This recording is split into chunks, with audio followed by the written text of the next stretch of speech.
Colossenses, capítulo 2, versículo 8 em diante. Diz assim: cuidado que ninguém vos venha a enredar com suas filosofias e vãs sutilezas, conforme a tradição dos homens, conforme os rudimentos do mundo e não segundo Cristo.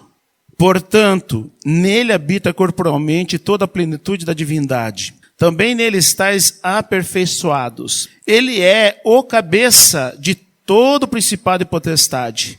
Nele também fostes circuncidados, não por intermédio de mãos, mas no despojamento do corpo da carne, que é a circuncisão de Cristo.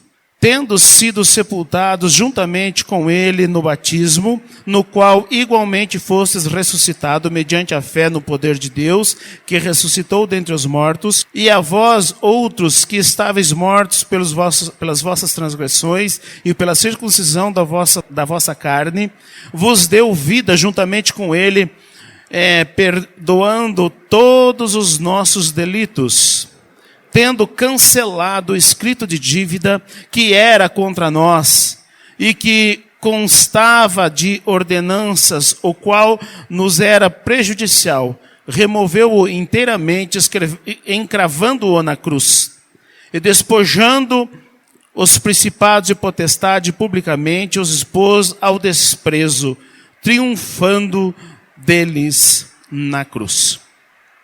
Irmãos, esse texto nos traz um alerta contra os falsos profetas. E aqui Paulo está combatendo os falsos profetas que haviam em sua época.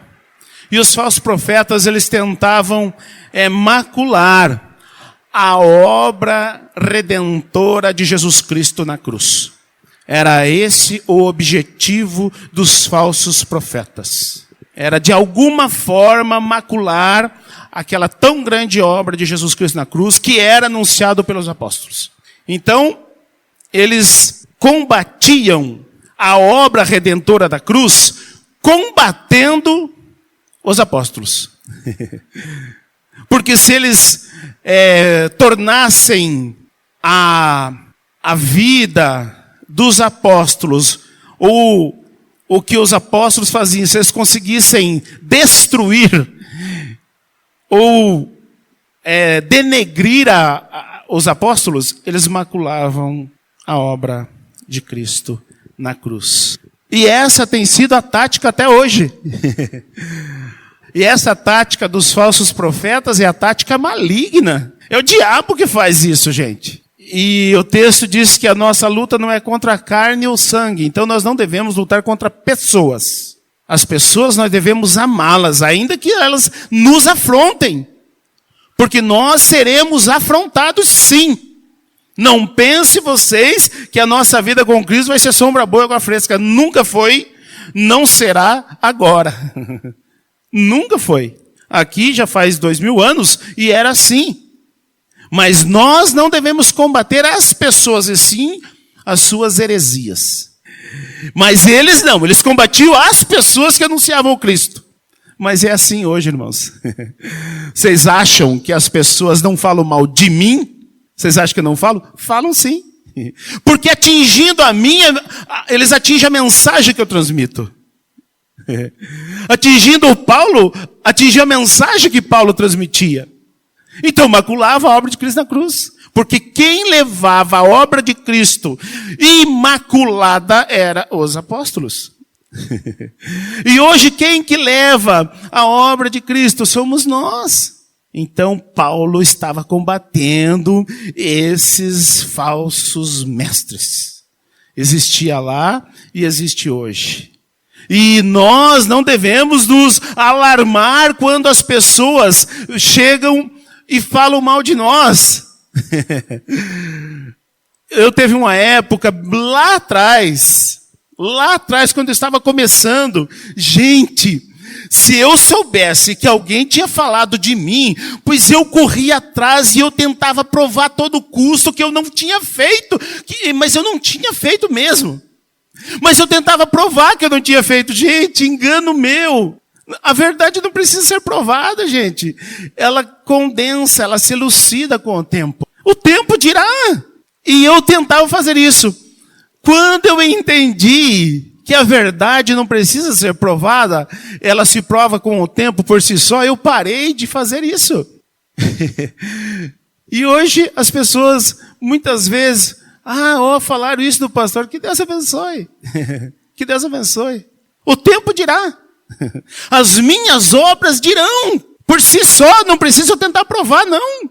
E quem não estiver com a verdade vai ser envergonhado. Porque aquilo que falou não era verdade. Agora, ai de mim se fosse verdade. Se fosse verdade, quando eu chegasse em mim, eu deveria arrancar todos os meus rastinhos de cabelo. Porque aí a coisa é dura. Mas Paulo está aqui, e olha as coisas que aconteciam com Paulo. Então ele está aqui dizendo que esses falsos aqui, mestre, eles estavam tentando macular. Não vai conseguir macular, mas para alguns eles conseguem sim. Alguns eles conseguem sim. A gente vê o exemplo da cruz. Tinha 2. Um morreu blasfemando. E um morreu dizendo, Senhor, lembra-te de mim. Então alguns vão ser atingidos sim. Mas não todos. Porque a obra imaculada da cruz, ela foi cabal. Ela não tem retoques. Ela é perfeita. Mas Paulo, ele aponta aqui de que forma esses falsos mestres estavam tentando ou poderiam enganar o povo. Ele aponta aqui no texto como é que eles iriam tentar enganar o povo. Ele diz assim, versículo 8. Cuidado que ninguém vos venha enredar com filosofias e vãs sutilezas.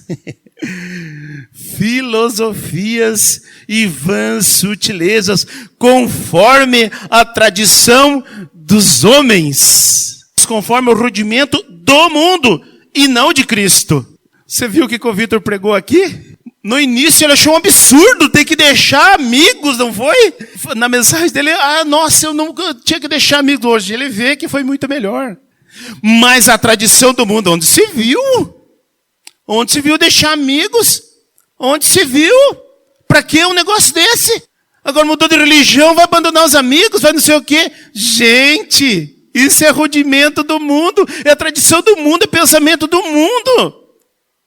Não é segundo Cristo. Aquele que está em Cristo, nova criatura é. As coisas velhas já passaram, eis que tudo se fez novo. Tudo! Não é uma parte só, é tudo se fez novo. Inclusive as amizades. Que comunhão tem a luz com as trevas? Que comunhão tem a mesa de Deus com o demônio? Mas a tradição do mundo não, diz que está tudo bem, está tudo certo. Onde já se viu? Gente, era assim a sutileza, a filosofia, a tradição. E de quem que nós ouvimos isso? Dos cabeçudos, né? Aqueles que sabem tudo, conhecem tudo, falam bonito. Você não vai ouvir eles dizer assim, nós vai para o céu. Eles não falam isso. Mas falam um monte de asneira e todo mundo come sem se questionar. Por quê? Porque quem está falando tem renome. Conhece tudo de filosofia. De intimidade com Deus. Você conhece a intimidade de Deus? Muitas vezes são vazios de Deus, cheios de filosofia. Só que o texto de 1 Timóteo 4 diz que nos últimos tempos, muitos iam apostatar da fé, iam aceitar a doutrina de demônio, ia ter comichão no ouvido para ouvir coisas bonitas. Não a verdade. Segundo os rudimentos, as tradições do mundo. A verdade de Cristo não é segundo a tradição do mundo, os rudimentos. Não é, não. A verdade de Cristo é dos céus. A nossa pátria não é aqui. E nós queremos viver como repatriados aqui. Não, gente. Nós precisamos continuar como da pátria eterna. Cidadãos dos céus. Então nós somos diferentes. Tudo tem que ser novo. As coisas velhas já passaram. Então era assim que eles iriam enganar. Era assim que os falsos mestres iriam tentar. E Paulo estava alertando, olha, eles vão tentar enganar vocês, sabe como? Com filosofias, com coisas sutis. O que tem? Mas se for para o inferno por causa disso, então todo mundo vai. Coisinhas assim. Mas por causa disso, Deus não vai lançar você do inferno, não. Por causa disso. Coisas sutis sendo infiltradas junto com o evangelho. O que vai acontecendo? Vai matando a fé. E aí, de repente, a fé não existe mais, só existe a filosofia de vida. E Paulo alerta, cuidado, eles vão infiltrar no meio do evangelho essas coisas, essas filosofias, essas coisas sutis. E vocês, cuidado, não aceitem. Porque tem um objetivo. Então, gente, lá atrás foi assim. E hoje, sabe como que é? Do mesmo jeito. Não mudou, a tática não mudou. E as pessoas caem que nem patinho do mesmo jeito. Já foi alertado lá 2000 anos atrás e as pessoas continuam caindo. Você sabe por quê? Porque não se ensina mais Bíblia. Não se ensina mais palavra de Deus. O conceito hoje é outro. Hoje, se você for em igrejas, você entra, caramba, isso aqui é uma igreja? Você não reconhece. Sabe por quê? Parece uma boate. Antigamente as boates eram mais bonitinhas do que as igrejas muitas igrejas de hoje. Mas é o que há, né? Oxe, esse tempo pós-moderno é o que há, as igrejas pretas, com jogo de luzes para tudo que é lado. O povo só quer carnalidade. E a liderança está oferecendo sutilezas. Sabe por quê? Enche, lota, dá número. Se Jesus fosse atrás de número, ele não tinha acabado só com os 11. Ele começou com 12. Acabou com 11. Jesus. Então, gente, essa sutileza, Paulo alertou lá atrás, mas é o alerta de hoje. Parece que foi ontem que foi dito isso. E nós estamos vivendo a sutileza, os rudimentos, as coisas meramente humanas, mundanas, mas estão no meio da igreja. E nós não podemos aceitá-las. Porque elas diluem a fé, eles acabam com a fé. Quem tentar viver, mesclar isso, não vai conseguir, vai ficar para trás.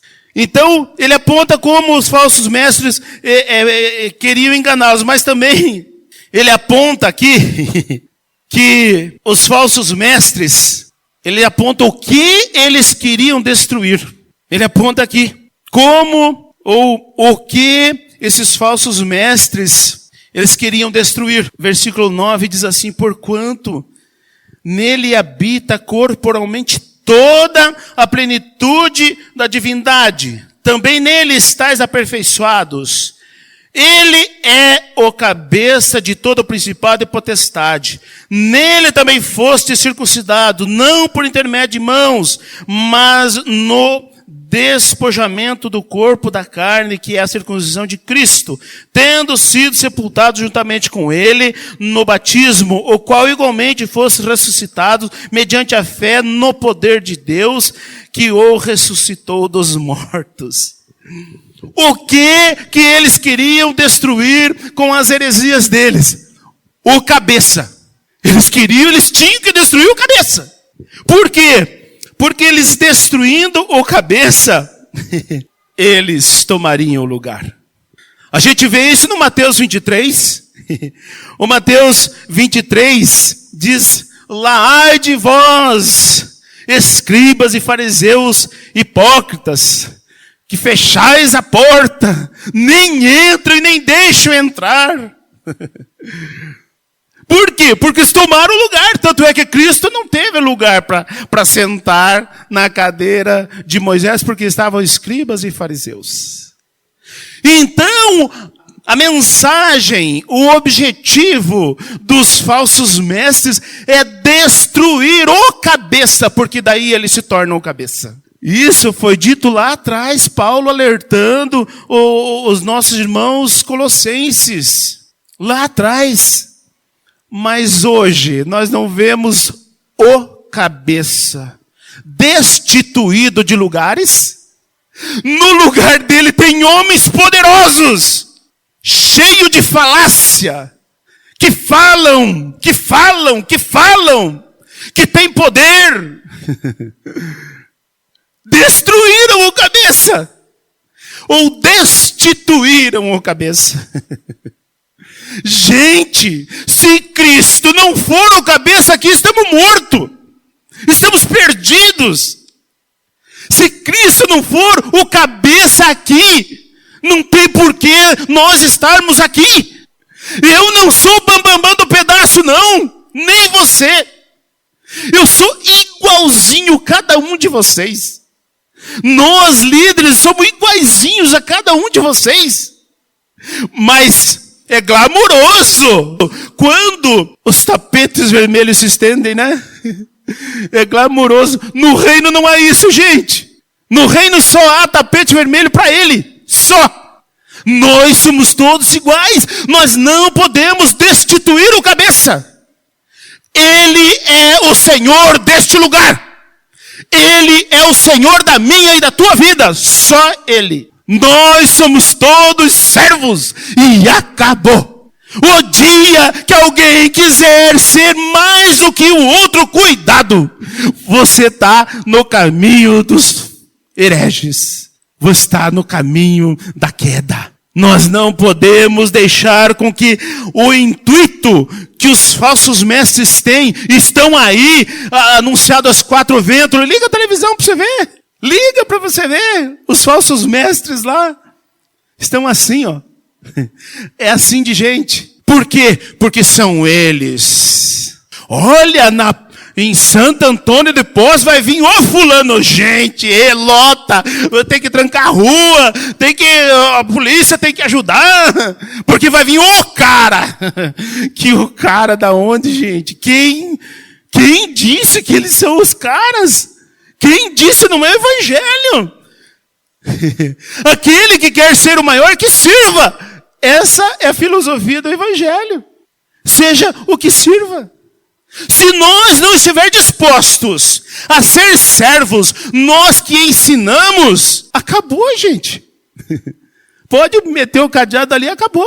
Foi isso que os falsos mestres intentaram e intentam ainda hoje, é destruir ou destituir o cabeça. Porque quando eu sou o cabeça, eu faço o que eu quero. Gente, quem que está aqui para fazer o que quer? Nós estamos aqui para cumprir a vontade dele. Quantas noites de sono nós passamos em claro, porque às vezes a gente não consegue entender qual é a vontade de Deus para aplicar aqui, a gente perde noite de sono.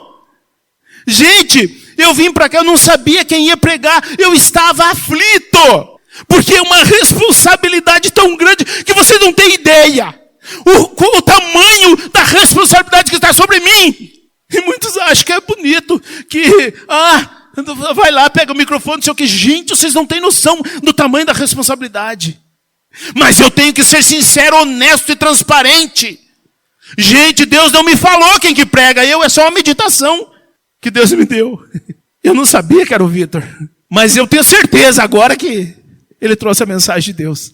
Gente, nós precisamos orar para saber a vontade de Deus, clamar, buscar para saber qual é a vontade de Deus para cada ato que nós fazemos, para cada aconselhamento que damos, para cada mensagem que pregamos, para cada apontamento que fazemos. A gente arranca os cabelos, porque o tamanho da responsabilidade vocês não têm ideia.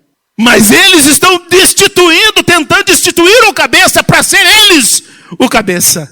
Sabe qual é o cuidado que eu tenho? Que eu nunca entre nessa filosofia. É por isso que eu me cerco de pessoas de Deus. E eu digo que cada um de vocês tem o direito de me corrigir a hora que vocês me verem errar. Vocês têm o direito, e não só o direito, vocês têm o dever de me corrigir. Porque isso é amor. A Bíblia diz que Deus corrige e até castiga aqueles que Ele ama e recebe por filho. Como que eu estou fora de correção? Eu não estou fora de correção. Eu sou sujeito à correção como cada um de vocês. Porque eu também erro. E muitas vezes, quem me corrige é o pastor Gedide. Muitas vezes, quem me corrige é a pastora Margarete. Muitas vezes, quem me corrige é o irmão aí que, esses dias, vou confessar aqui publicamente, o Mike está quase como José. Sonha e sonha e sonha e sonha. Só que ele não sabe o discernimento do sonho. E ele tem um propósito de tudo o que ele faz, ou pensa, ou fala, tal, ele passa para mim para que eu ajude ele a orar e para que ele possa entender. E isso é discipulado. Faz, acho que 6 anos, né, Mike? Que eu discipulo o Mike, a Taimara já faz mais tempo. E esses dias o sonho do Mike era uma correção para mim. E eu chorei. Eu chorei. Não pela correção, porque eu me senti amado pela correção. Mas porque eu estava errando, eu não estava vendo determinada coisa. Eu não estava vendo. O sonho do Mike me trouxe a luz do que eu estava vendo. Esses dias, a irmã Luceide me trouxe uma correção e ela nem sabe, está sabendo agora. Porque uma mulher de Deus, busca Deus em oração. E ela me trouxe a correção, porque eu não tinha entendido determinada coisa. E eu não sabia como agir. E ela me trouxe a correção e me colocou certinho, é por aqui. E eu glorifiquei a Deus. Gente, eu estou sujeito à correção, assim como qualquer um de vocês. Porque eu também falho, eu também peco. Estou sujeito a pecar, porque sou pecador. Assim como qualquer um de vocês. Então também eu posso ser corrigido por qualquer um de vocês. Mas o objetivo dos falsos mestres era destituir o cabeça para se tornar cabeça. Eles não sabem o que estão fazendo. Só que o que acontece? Vê o texto de 1 Timóteo 4. Eles já cauterizaram a mente, então não entra mais nada ali.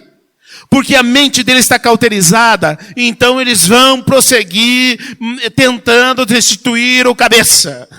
Porque a mente já está cauterizada e não tem mais o que dizer, porque eles já cauterizaram a mente. Então eles vão prosseguir obstinadamente neste caminho. Eles vão prosseguir. Infelizmente. Porque se eu domino do cabeça, as bases de fé são abaladas. São inseridas doutrina de demônio. E as pessoas não sabem, porque estão perdidas, não conhecem mais a palavra. Não conhecem mais a palavra. Se destituir o cabeça, não há perdão de pecados. E multidões estão indo obstinadamente rumo ao inferno e não sabem. Por quê? Porque estão seguindo esses falsos mestres. E esses falsos mestres destituíram o cabeça e se tornaram eles, como os escribas e fariseus. Então, meus irmãos, Paulo também, ele aponta onde os falsos mestres queriam chegar. E sabe onde que eles queriam chegar, gente? Eles não serviam o reino. Eles se serviam do reino. O objetivo deles era se assenhorar do reino. Esse era o objetivo deles. Tirar proveito do reino. E não servir o reino. E quando esse objetivo atinge o coração, acabou. Se tornam obstinados, não tem mais o que fazer. É por isso que esse é um alerta de Paulo para a igreja de Colosso. E esse é um alerta de Deus para nós aqui hoje, para mim e para vocês. Cuidado com os falsos mestres. Cuidado. Eles podem destruir o cabeça, ou destituir o cabeça. Eles querem se apoderar do reino. Porque o objetivo deles não é servir o reino, é se servir dele. Cuidado. Tem muitos falsos mestres por aí. Tome cuidado. Tome cuidado. Eu preciso tomar cuidado. Para que não seja obstinado nunca. Para que eu não me ache o bambambam do pedaço. Mas que eu seja servo. Que o meu maior desejo seja ser servo. Somente isso. Quando o desejo de servo morre no coração, a ruína é certa. Que o Senhor nos ajude, que o Senhor nos abençoe, que essas coisas não entrem no nosso coração, para que nós não venhamos nos assenhorar do reino, mas que nós venhamos a servi-lo. Que Deus nos abençoe.